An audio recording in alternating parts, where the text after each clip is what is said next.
రాంప్రసాద్ గారు, రాంప్రసాద్ గారు, show beginning లో మీరు చెప్పారు కదా చిప్పు పోయింది, పెళ్లి కొడుకుని పెళ్లి కూతురుని విడి తీసేయాలని. కరెక్ట్. సో నాకు ఒక చిన్న ఐడియా వచ్చింది. ఈ మధ్య చాలా దారుణాలు జరుగుతున్నాయి కదా కపుల్స్ మధ్య, క్రైమ్లు, ప్రెషర్ కుక్కర్లు, డ్రమ్ములు. ఇలా ఉంటే వాళ్ళు చూసి విడిపోవడానికి ఛాన్స్ ఎక్కువ ఉంటుంది. అదే ఇవన్నీ ఒక స్కిట్ రూపంలో చూపిస్తే ఎలా ఉంది నా ఐడియా? అదే ఇలాంటి నీకు వచ్చిందంటే ఖచ్చితంగా ఇదే చేద్దాం. ఇలాంటి చేయాలంటే దానికి ప్రసాద్ కరెక్ట్. అరే ప్రసాద్ రారా. సరే ఇప్పుడు ఏంటి పరిస్థితి? మా ఓడి ఇప్పుడు నవ్విస్తాడు అందరినీ. ఇంతో అందరు చూసి ఖచ్చితంగా విడిపోతారు. చూడు ఆయన సింగిల్ గా నవ్విస్తారు, మీరు కూడా జాయిన్ అవ్వండి. రష్మి గారు వాళ్ళు జాయిన్ అవ్వకపోయి నేను జాయిన్ చేస్తాను. చెప్తాను, కూర్చోటి చెప్తాను. నేను అక్కడ కూర్చుంటా. ఆడ కూర్చుంటా. సరే కూర్చో.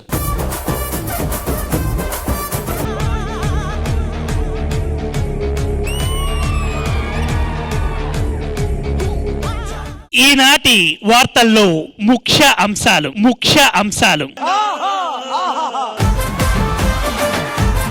ఈ రోజు శ్రీదేవి డ్రామా కంపెనీకి ఇంత మంచి రేటింగ్ వస్తుందని దానికి కారణం ఇంద్రజమ్మ గారు, అలాగే రేష్మి గారు. మేం కాదని వారికి వారే ఒప్పుకున్నారు.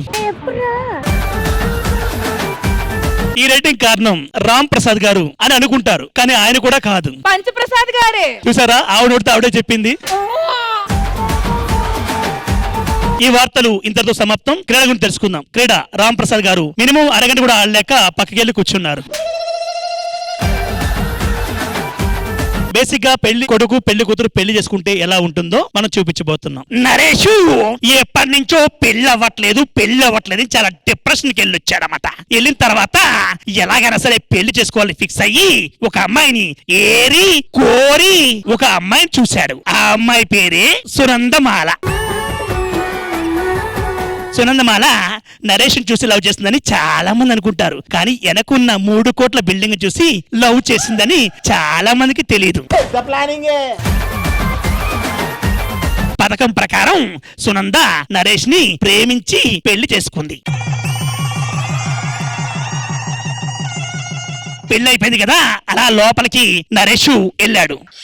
ఆ అమ్మాయిని కూడా రమ్మన్నాడు.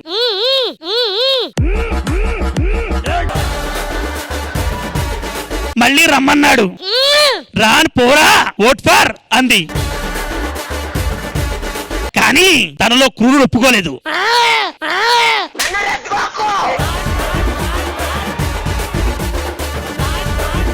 ఎందుకులే అని చెప్పి సునంద లోపలికి వెళ్లి మంచం మీద కూర్చోంది. కానీ నరేష్ డోర్ దగ్గరికి వచ్చాడు, తలుపులు దగ్గరికి వేశాడు, కానీ గొళ్ళు అందట్లేదు. ఈ పనుల్లో కనిపించలేదు. అయ్యో ఇది అందట్లేదు, ఏం చెయ్యాలి? మళ్ళీ సునంద దగ్గరికి వచ్చి, సునంద ప్లీజ్ లేచి ఆ డోరు గొళ్ళెం పెట్టవా అంది. ఆ అమ్మాయి పైన పెట్టి వచ్చింది. ఇంతలోనే నరేష్ ఏదో పనుండి ఒక కాల్ వల్ల బయటికి వెళ్ళాడు. సునంద ఒంటరిగా కూర్చుంది. ఇదే అదునుగా పొదునుగా దూరం చూస్తున్న చంటన్న అలా పైకి లేశాడు. నేను తినేది వెజ్ గాని నా ఆలోచన నాన్ వెజ్ అని చెప్పి ఒక్క అడుగు ముందుకేశాడు, ఇంకో అడుగు ముందుకేశాడు. నడువు నొప్పి వల్ల ఇవన్నీ మనకు అవసరమా అని వెళ్ళి యథావిధిగా కూర్చున్నాడు. పక్కనే ఉన్న రామ్ ప్రసాద్ ఏమైందన్నా అని అడిగాడు. ఏవి నేను ఒకసారి అటు చూడు అన్నాడు. రామ్ ప్రసాద్ లో ఉన్న కూడు ఒక్కసారిగా నిద్రలేచాడు. ఆటగాడు మావాళ్ళ ఆటగాడు కాదు. చాలా మందికి తెలియని విషయం ఏంటంటే సునందాకి నరేష్ కన్నా ముందు ఒక బాయ్ ఫ్రెండ్ ఉన్నాడు. అతడు అందగాడు. ఆయన ఎవరో కాదు, తాగుబోతు రమేష్ గారు. దగ్గరికి వచ్చాడు. సునంద చూసింది. మా ఆయన బయటికి వెళ్ళాడు. అమ్మా నువ్వు అంత ప్రొసీడ్ అయిపోకూడదు. రమేష్ నాకు పెళ్ళైపోయింది, మా ఆయన వీడు కాకపోవచ్చు, సూర్యుడు కాకపోవచ్చు, ఇంకేమీ కాకపోవచ్చు, బట్ వన్స్ నాకు పెళ్ళైన తర్వాత నో అన్నాడు. కానీ రమేష్ అన్న నో కాదు, వాడిని ఫసక్ సెషన్ చేద్దాం అన్నాడు. సునంద వద్దులే పాపం పసివాడు జాలి చూపించు అంది. కానీ రమేష్ అన్న జాలిరెడ్డి అయిపోయి ఒకసారి మృగంలో అయిపోయి నిన్ను బాగా చూసుకుంటానని చెప్పి సునందమాలని మ్యాన్ప్లేట్ చేశాడు. సరే ఎలా లేపేద్దాం అన్నది. వాడికి కప్పులో విషయం పెట్టి కాఫీలో కలిపించేద్దామని చెప్పాను. కప్పు తీసుకుని 2 చుక్కలు టికిక్ టికిక్ అని పోసి రమేష్ కి ఇచ్చింది. వాడు రాగానే ఇచ్చేసే అంది. ఈ గ్యాప్ లో ఇంద్రజమ్మ నవ్వడానికి ఆలోచిస్తుంది. అమ్మో నవ్వితే పేరు వచ్చేస్తుందేమో అని చిన్న ట్రాన్స్ లో అని అలా ఉంది.